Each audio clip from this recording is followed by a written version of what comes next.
Hey guys, how you all doing? It's been a hot minute since we've chatted. Sorry about that. Yeah, a lot's been happening. And I've been really confused. Like I've been up and down. I'll be honest. I've had good days and I've had not so good days. I definitely question a lot of what I'm doing at the moment. I'm really.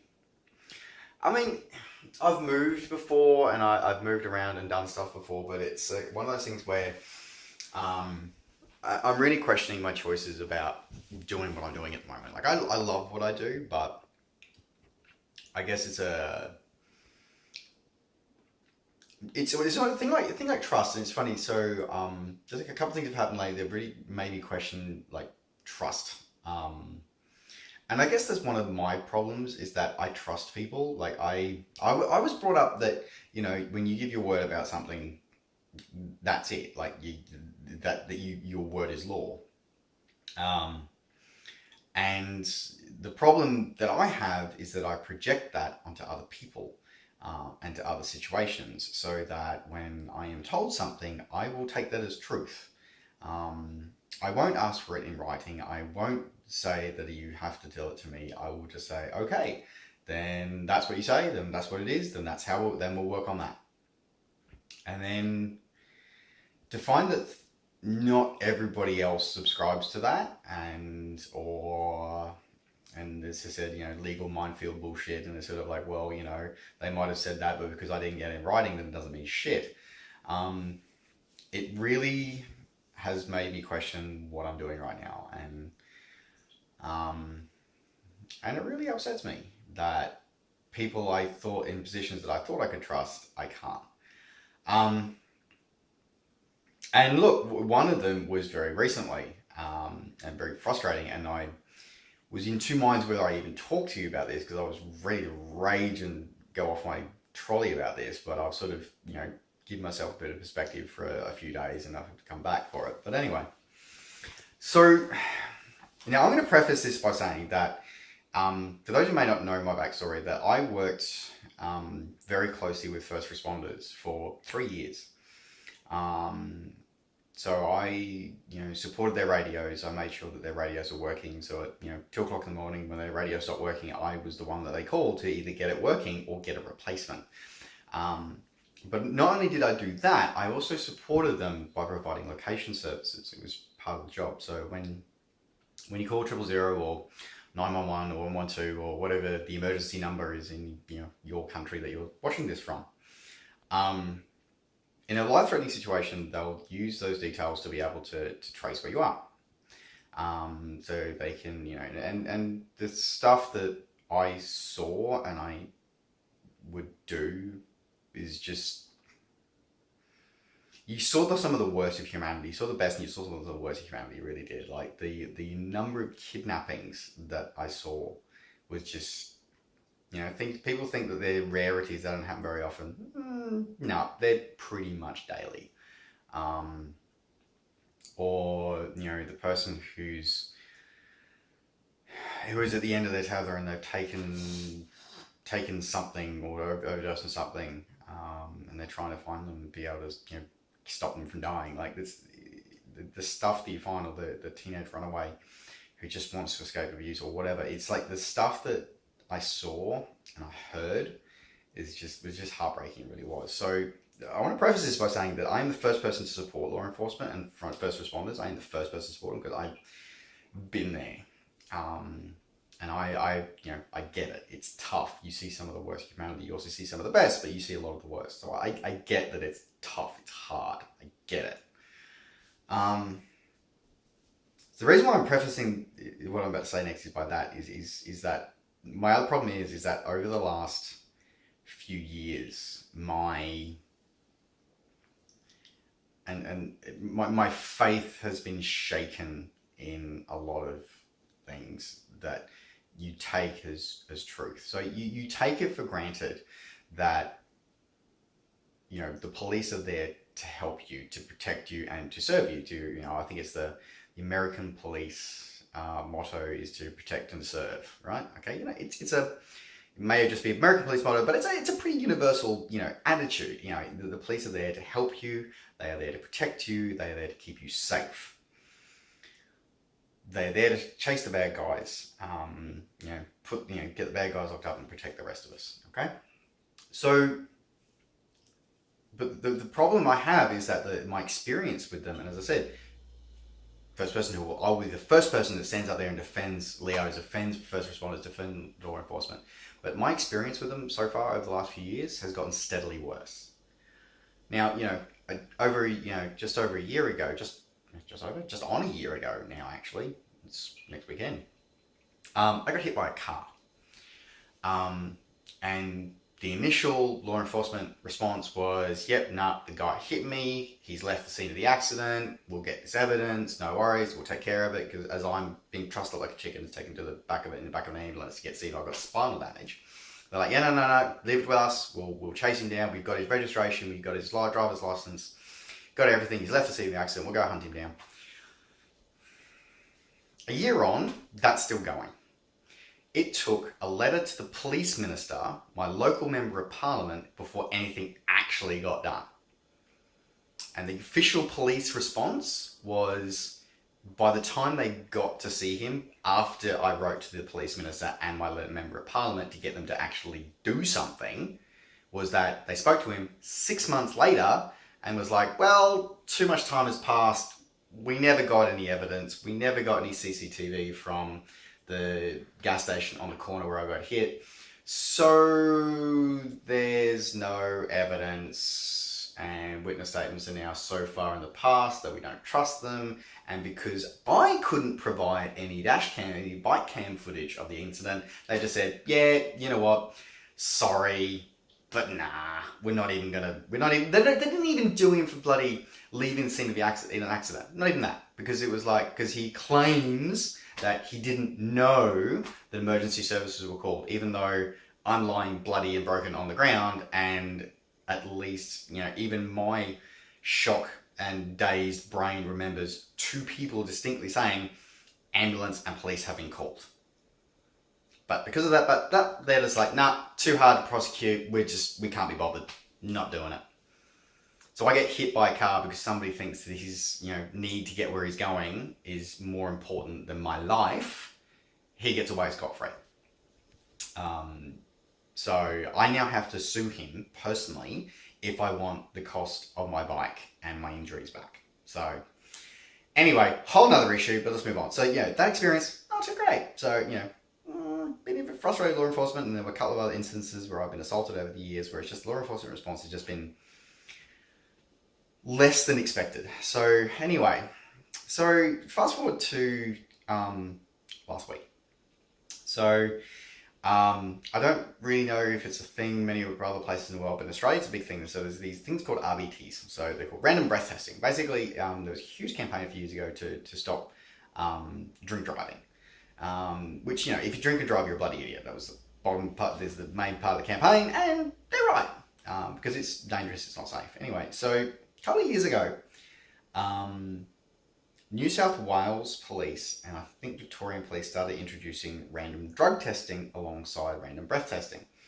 So they were searching for cannabis, methamphetamine, and cocaine to see if it's in your system, because it affects your judgment as well. So it's like, okay, you know what? And I heard that and went, okay, look, as long as the testing is done properly, I don't have a problem with that, because, okay, it makes my road safer, that's fine. Anyway, I had my first experience of a random drug test. That's side of the road. So I said, the usual thing is, so they pull over usually 5 to 10 cars at a time. They do give you the random breath test. So you, in Queensland, you blow into a machine, whereas here you just speak into something. And then they give you a tongue thing to scrape on your tongue for the drug testing. I'm just thinking, fine, whatever, I don't give a shit. I'm a type 1 insulin dependent diabetic. I take I take enough drugs to stay alive. Don't do it for fun, and the work I do means that, I'm not exactly going to do anything stupid to put my position and my career at risk. Anyway, so get pulled over, do the thing, yeah, cool, no worries. I'm going between job sites. I'm like, yeah, cool, no worries, whatever, I don't give a shit. Anyway, so it goes off. You go do the two, breathe, talk into the thing, do the tongue scrape, hand it to him, off he goes. And then he toddles off, and then he comes back about 5 minutes later, and it's like, there's a problem. I'm like, what? Okay, what problem? I don't understand what the problem is, but sure, okay. And he's like, you're gonna have to park your vehicle on the side. You're gonna have to secure your vehicle, and you have to come with me. I'm like, why? He said, you've come back as a positive from a drug test. I'm like, I'm sorry, what? What now? I don't understand how, but okay. What the hell? So he said, so I need you to come with me. We're going to do another secondary test, just to be sure. I'm like, okay, look, you're wasting your time and mine, but sure, okay, no worries. If that's what you have to do, that's what I have to do. Again, I've got nothing to hide. I don't care. So I now have to put my vehicle up on the curb, on the side of the road, lock it up, secure it, and then toddle off, and then I get taken back to this van, and then that's where things really start changing. So this initial constable that I'm dealing with, he's nice enough, he's sort of like, he's very perfunct, and I'm just like, that's cool, whatever, dude. This other cop, however, yeah. So straight away, he's at me. He's like, right, so what drugs have you taken? I'm like, hold up. I haven't taken any drugs. Well, I said, look, I take insulin because I'm a type 1 diabetic, but I have not taken any drugs or any substance that I'm aware of that may contain methamphetamine. Because first of all, he's like, right, you got methamphetamines in your system, so what have you taken? I'm like, I haven't taken anything. So I've said to him, okay, I've not taken any substance, any drugs, any substance that would contain methamphetamines to my knowledge. Okay. How much have you taken? I'm like, hold up, did you not just hear me what I just said to you? Like, I have not taken any substance that would contain, as far as I'm aware, would contain any methamphetamines. How often do you take these drugs? I'm like, did you not just hear me again? I said, see previous answer. I'm just like, I'm literally treated like a criminal. And he's like, and it's just, the whole point of our judicial system is that you are innocent until proven guilty. But suddenly I'm guilty, and now I'm scrambling to try and prove my innocence. So I'm trying to do this, so they do this other test where it's a saliva test, where instead of, you do the same thing as you did before, but you got to give a bigger sample. So you literally have this giant ass thing hanging out of your mouth while it soaks up all the saliva in your mouth. It's like, well, okay, so I'm there for like 20 minutes, probably 10 minutes getting all this saliva out of my system. It's like, going dehydrated. I'm like, look, it's fine, because I'm, again, annoyed, and especially with the way I'm being treated. And then it's like, so he's just sort of like, and then he goes to me, yeah, so when we see you in court, and I'm like, got this thing in my mouth, but I can't, and I'm not allowed to take it out of my mouth. I'm not allowed to refuse to answer anything either, which is very interesting. It's a very interesting thing, because again, what happened to the whole not being able to speak, to be silent, to not incriminate yourself? But that's an interesting side effect as well. Anyway, so he's sitting there doing his paperwork and whatever, and then when I finish giving the sample, they then put it in this testing machine. That takes about 20 minutes. It was about 20 minutes it was. And the sample gets split into two. So one they test on site, and one they send off to a independent laboratory. So while it goes into the machine, and I'm like, okay, so it goes off in the machine, and then the other one gets put into a tube and sealed. And I'm like, okay, all right. And then, so I'm watching him do that. And then he starts going, so you will be receiving a court summons from us when this test comes back positive. I'm like, hold up, what test comes back positive? The one that you're doing on site right now? He's like, no, he said when, not if, but he said when that one comes back positive, you will have to surrender your keys, you will not be able to drive your vehicle, you will not drive any motor vehicle for 24 hours. I'm like, you mean if it comes back positive, not when, you mean if. He says, well, whatever. And I said, well, hang on. And then you said something about a court date, and he's like, Yeah, so when the sample comes back from the lab and it comes back positive, you'll be sent a notice to appear in court. I'm like, sorry, hang on. How do you know what the results of a independent laboratory test on a sample on a sample that you haven't even finished doing your on-site testing of yet is going to be? How do you already know what the result is? He said, oh, because they always come back positive. I'm like, doesn't answer my question. How do you know what that result's going to be? Because it always is. I'm like, and I struggled not to say anything further because I'm like, this is really starting to stink. I'm like, you're threatening me with court. You're threatening me with loss of license, with a fine and a loss of license for 3 to 6 months. You're threatening me with not being able to drive for the next 24 hours if this test comes back positive. And I'm like, and then I go, okay, tell me, what are the active ingredients in the tests you're doing today? He's like, well, what do you mean? I said, what are the active ingredients in the initial roadside swab test? And what are the active ingredients in the test, the secondary sample, the secondary test you're doing right now? Oh, I don't know. I'm like, well, you should know because you're conducting these tests. So you should be able to tell me how they work. And he's like, no, I just work here. I'm like, what? Well, okay, let's just see again. What are you actually testing for? He said, we're testing for THCs and methamphetamines. And I'm like, okay. So you're testing for 2 samples on a quick, less, like 2-3 minute test, the roadside one, that are known to give false positives. So again, what's the active ingredient that you are testing with? Because I'm a type 1 insulin dependent diabetic, as I've made very clear to you, and it is known that the ketones that we sometimes produce can actually give false readings. So why can you not tell me what the active ingredient is? Oh, I don't need to know that. I just work here. I'm like, okay, all right. So I said, okay, that's fine. I'm going to need a copy of the results of all the testing you're doing here today. I'm also going to need a copy of the full lab results once it comes back from the lab. Oh, no. We don't have to give you that. I'm like, yes, you do. You are going to give me a copy of the results of the testing you've done on site here today, and you will send me a copy of the lab results.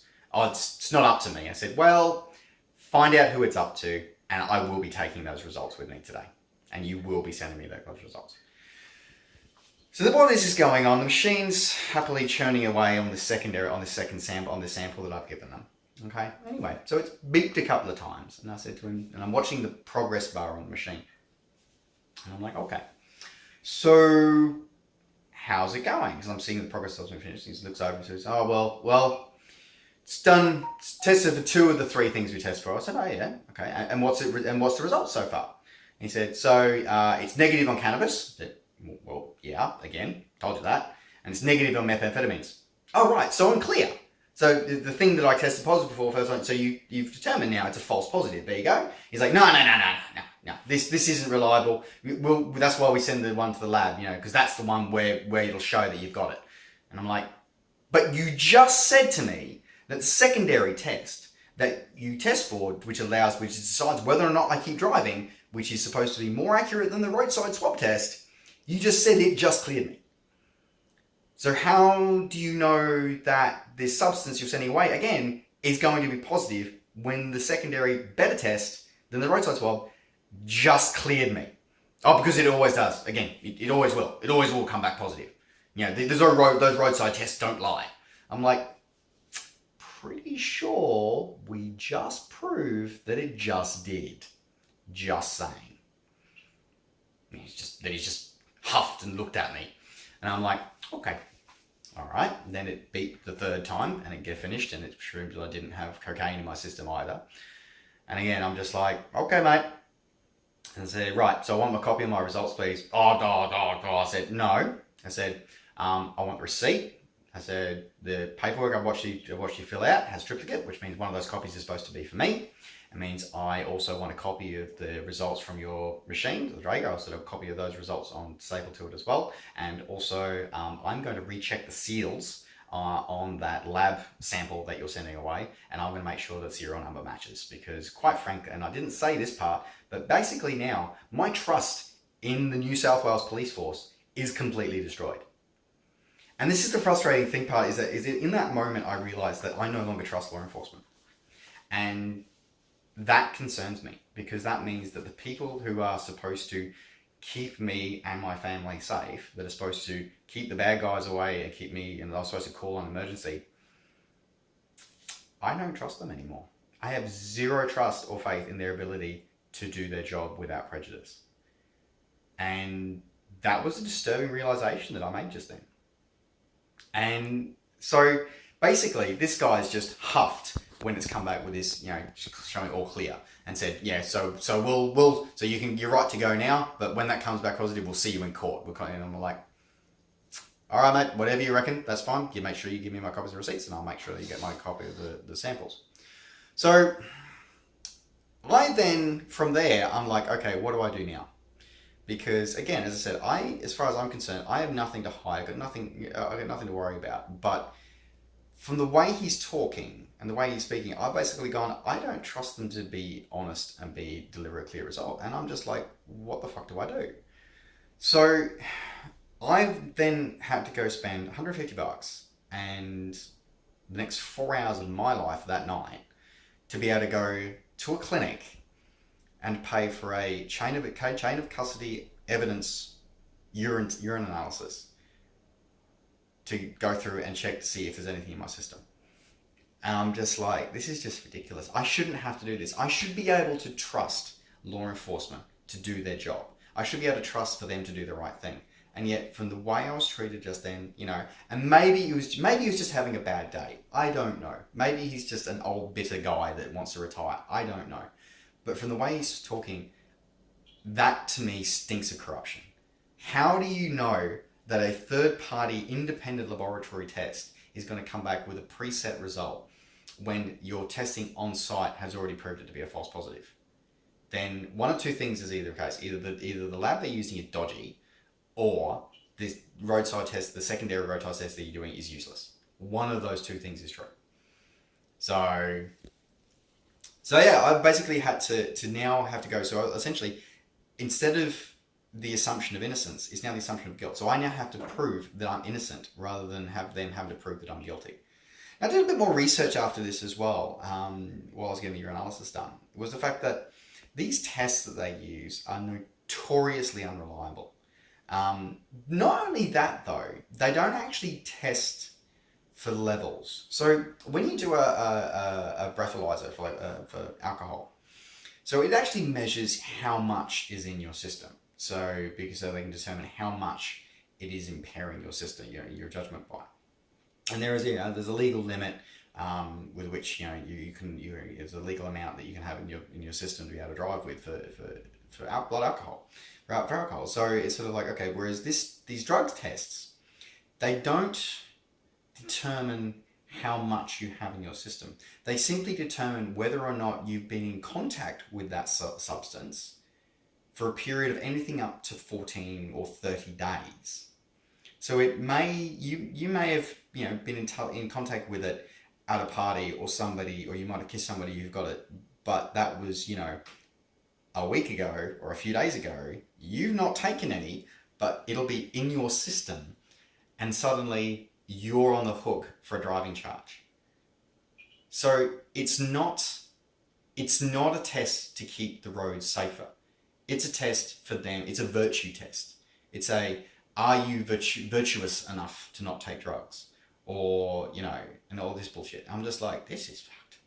So it just a really frustrating and disturbing thing that happened. And it just really has made me question a lot of choice and thoughts about the way we as a society are going. And then, as I said, a few other things have sort of happened with me personally, and it sort of made me question what I'm doing personally with my life. And especially now to move to a state where I literally think where I now have an honest belief now that cops around here are corrupt. And I should, that shouldn't happen. There should be, measures in place where that shouldn't happen. But that's now my experience. My experience now is that there are corrupt police in my district. I may be wrong. I don't know. I might be overstating the fact, but it's just simply that's now based on my perception and based on my experience that I can't trust them. So if something happens in my neighborhood, in my house, I will think twice before calling the cops because it seems to be that they don't care. But it's just one of those things to think about. And, as I said, like maybe I'm old fashioned, where I give my word and that's enough. And I also know I'm not I'm no saint. I got things wrong in my life and I've messed up, and absolutely I'm not going to deny that. But at the same time, it's sort of like, well, shit. I don't know. Anyway, guys, I just wanted to vent and rant about that for a little bit because it really frustrates me. And as I said, look, I am the first person that will support frontline, first responders and law enforcement. I'm the first person that will be lining up to support them and sing their praises. But when your faith in the system is so fundamentally shaken, it really begs the question of what's next. So maybe it's about attitude changes, and I know people don't join the service to be corrupt, and I know that they see the worst of humanity more than they see the best, but it's a case of it's just really hard for the public to then, if you treat us like that, then you have to question what's going to happen because we're not going to trust you anymore. So as I said, it's a really bad thing. It's terrible. I hate feeling like that, but the fact that I have to go out of my way to prove my innocence instead of them having to prove my guilt, and the fact that the test, the way it's structured, is not there for road safety. It's there for a virtue test. That's what really stinks for me. And again, during my research, I found out that type 1 diabetics, we are often the initial roadside swab is often it often shows a false positive because of the ketones we produce. Anyway. Other than that, my training's been a bit mixed. I'm still trying to lose a few pounds. I've got about 4 kilos I still need to lose. So it's really frustrating that it's not moving. And yeah. Okay. I'll try not to let it so long before I go back anyway, but I just needed a vent. So thanks for letting me vent, guys. Hope you all have been doing good. I'll catch you a little later on the next episode. Okay. Bye.